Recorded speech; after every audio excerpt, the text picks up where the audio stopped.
ہمارا پہلا سوال یہ ہے کہ وہ عورت کہ جس کے شوہر نے اسے طلاق دے دی ہو تو اس کی عدت کا کیا حکم ہے؟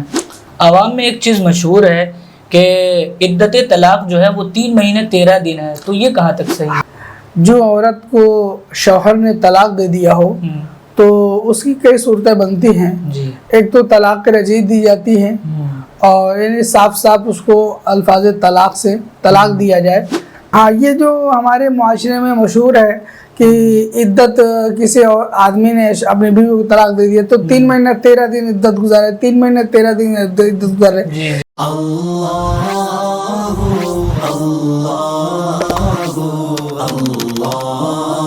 السلام علیکم ورحمۃ اللہ وبرکاتہ۔ امید کرتے ہیں کہ آپ تمامی ناظرین کے مزاج بخیر و عافیت ہوں گے۔ حاضر ہیں ایک مرتبہ پھر سے اسلامی سوالات و جوابات کے ساتھ، اور ہر بار کی طرح ہمارے ساتھ موجود ہیں جامعہ احمدیہ کے موقر استاذ اور ممتاز اسلامک اسکالر حضرت علامہ احکام علی چشتی صاحب۔ آئیے آپ کو حضرت کی بارگاہ میں لے چلتے ہیں اور کچھ بہترین سی باتیں ان سے جاننے کی کوشش کرتے ہیں۔ السلام علیکم ورحمۃ اللہ۔ وعلیکم السلام ورحمۃ اللہ تعالی وبرکاتہ۔ الحمدللہ۔ اسلامی سوالات و جوابات کا آج کا ہمارا یہ آخری سیشن ہے اور آپ سے کچھ اور سوال کرنے کی اجازت چاہتے ہیں؟ بالکل اجازت ہے۔ ہمارا پہلا سوال یہ ہے کہ وہ عورت کہ جس کے شوہر نے اسے طلاق دے دی ہو تو اس کی عدت کا کیا حکم ہے؟ نحمدہ ونصلی ونسلم علی رسول الکریم وبعد، اعوذ باللہ من الشیطان الرجیم، بسم اللہ الرحمن الرحیم۔ ناظرین، جو عورت کو شوہر نے طلاق دے دیا ہو تو اس کی کئی صورتیں بنتی ہیں ایک تو طلاق رجعی دی جاتی ہے اور یعنی صاف صاف اس کو الفاظ طلاق سے طلاق دیا جائے تو اس کی عدت کوئی خاص اہم نہیں ہوتی ہے، نہ اس میں کوئی پابندی عائد ہوتی ہے۔ لیکن اگر شوہر نے اپنی عورت کو 3 طلاق دے دیا ہے یا طلاق بائن دے دیا ہے تو ان صورتوں میں اس پر طلاق عدت کی کافی احکام نافذ ہو جاتے ہیں، عدت کی کافی پابندیاں اس پر لاگو ہو جاتی ہیں۔ ان ساری پابندیوں کو اس کو نبھانا ہوتا ہے، ان کا لحاظ رکھنا ہوتا ہے۔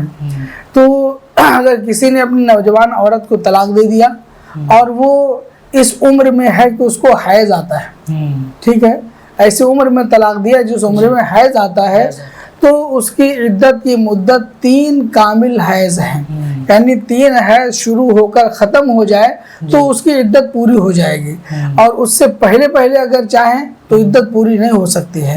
اس دوران جب تک عدت چل رہی ہے کوئی اس کے پیغام نکاح نہیں دے سکتا، نہ وہ کہیں اپنی شادی کی بات چیت کر سکتی ہے، اور نہ ہی کوئی بناؤ سگار اور زینت کے کپڑے، لباس، خوشبو، تیل وغیرہ زینت کی چیزیں اختیار نہیں کر سکتی ہے۔ یہ ساری اس پر پابندیاں لاگو رہیں گے۔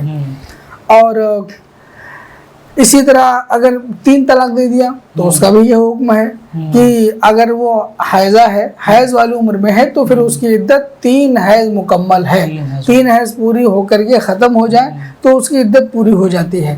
اور اگر وہ عورت ایسی ہے کہ حیض کی عمر میں نہیں ہے، مثلا چھوٹی ہے، ابھی نابالغ ہے، 8 سال 7 سال کی ہے، جس کو حیض ابھی شروع نہیں ہوا ہے، یا یہ کہ وہ عورت حیض کی عمر سے آگے کراس کر کے آگے نکل گئی ہے، 55 سال کی ہو گئی ہے، ایسا ہو گئی ہے، حیض آنا بند ہو چکا ہے، تو پھر ایسی عورت کو طلاق واقع ہوئی، طلاق بائن یا طلاق مغلظ، 3 طلاق، تو ایسی صورت میں اس کی عدت 3 مہینے کامل ہے۔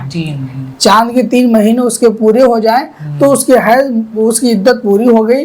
اب اس کے بعد وہ اگر نکاح کہیں کرنا چاہتی ہے تو نکاح کر سکتی ہے، اور اس پر عدت کی جو پابندیاں لاگو تھی وہ ساری پابندیاں بھی اٹھ جائیں گی، ختم ہو جائیں گی۔ اور جب تک 3 مہینے پورے نہیں ہوں گے تو اس دوران عدت کی ساری پابندیاں اس پر نافذ رہیں گی، لاگو رہیں گی، ان کا اسے لحاظ کرنا ہوگا۔ اور کہیں پیغام نکاح نہ کوئی اس کو دے سکتا ہے، نہ وہ عورت کہیں خود اپنا نکاح کی بات چیت کر سکتی ہے۔ عوام میں ایک چیز مشہور ہے کہ عدت طلاق جو ہے وہ 3 مہینے 13 دن ہے، تو یہ کہاں تک صحیح ہے؟ ہاں، یہ جو ہمارے معاشرے میں مشہور ہے کہ عدت کسی اور آدمی نے اپنی بیوی کو طلاق دے دیا تو 3 مہینے 13 دن عدت گزارے، 3 مہینے 13 دن عدت گزارے، یہ ایک غلط فہمی ہے، نہ جانے یہ کہاں سے لوگوں کے ذہن میں بات پیدا ہو گئی ہے۔ ہمارے فقہ حنفی میں ایسا کوئی مسئلہ نہیں ہے کہ عدت نوجوان ہو یا بوڑھی ہو کہ اس کی 3 مہینہ 13 دن عدت ہے۔ ابھی میں نے آپ کو بتایا کہ اگر بوڑھی ہے یا نابالغ ہے تو اس کی عدت 3 مہینے ہے کامل، اس میں 1 دن کا بھی اضافہ نہیں ہے، نہ 1 دن کی کمی ہے۔ اور اگر حیض والی عمر میں ہے تو اس کی عدت 3 کامل حیض ہے، اس میں 3 پیریڈز پورے، ہاں 3 پیریڈز پورے ہو جانا چاہیے تو عدت پوری ہو جائے گی۔ بہرحال 3 مہینہ 13 دن کے کہیں کوئی اصل نہیں ہے، یہ غلط ہے، لوگوں کے ذہن میں نہ جانے کس طرح بات پیدا ہو گئی ہے۔ 3 مہینہ 13 دن کسی عدت کی کوئی مدت نہیں، یہ غلط فہمی ہے، لوگوں کو اس غلط فہمی سے باہر آنا چاہیے۔ تو ناظرین کرام، یہ تھی کچھ اہم جانکاریاں جن کو آپ نے مفتی صاحب قبلہ کے ذریعے معلومات حاصل کرنے کی کوشش کی۔ امید ہے کہ آپ تمامی حضرات کو یہ سیشن پسند آیا ہوگا اور اپنے تمام احباب کے ساتھ اس کو شیئر کریں گے۔ ملتے ہیں اگلے خوبصورت سے سیشن میں۔ السلام علیکم ورحمۃ اللہ۔